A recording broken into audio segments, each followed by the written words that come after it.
السلام عليكم، انا مصطفى محمد وانت بتشوفني على قناة شادو كودينج. الفيديو ده معمول ليك عشان يعرفك القناة بتاعتنا بتقدم كورسات ايه. لو انت جديد معانا ما تنساش انك تشترك وتفعل الجرس عشان تشوف كل المحتوى الجديد. وسريعا كده عشان ما اطولش عليك والطول، تعالى اعرض لك بعض الكورسات اللي موجودة على القناة بتاعتنا وسيبك تكتشف الباقي. جاهز؟ يلا نبدأ. هتلاقي عندنا كورس بيتكلم عن الالجوريثم والجافا سكريبت، بنشرح يعني ايه الخوارزميات وايه اهميتها وازاي نستخدمها، واتكلمنا على اهم الخوارزميات المشهوره زي السيرشنج والسورتنج وحاجات تانية كتير.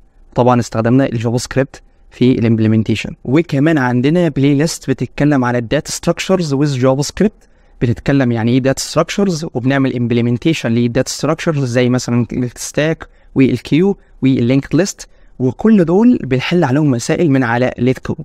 وبالنسبه للناس اللي عايزه تبقى شاطره في الجافا سكريبت، فاحنا اوريدي عندنا بلاي ليست بتتكلم على الجافا سكريبت ادفانسد، زي مثلا يعني ايه جافا سكريبت انجن، يعني ايه ميموري ليكس، ويعني ايه كاربج كوليكشن، يعني ايه كول ستاك، ويعني ايه ميموري هيب، يعني ايه هويستنج، يعني ايه اكسكيوشن كونتكست، وهكذا.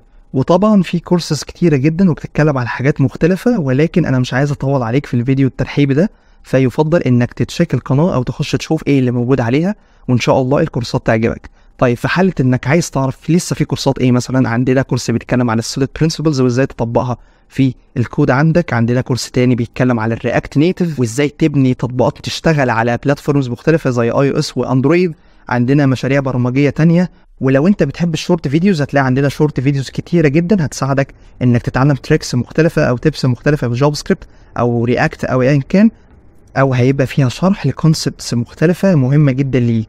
وبس كده، قبل ما انهي الفيديو حبيت اقولك ان الفيديوهات دي كلها صنعت بكل حب ليك انت، فاتمنى تفيدك. لو انت وصلت لحد هنا ما تنساش تعمل لايك وسبسكرايب عشان ده بيشجعني ان اكمل، ووجودك معانا فعلا هيفرق.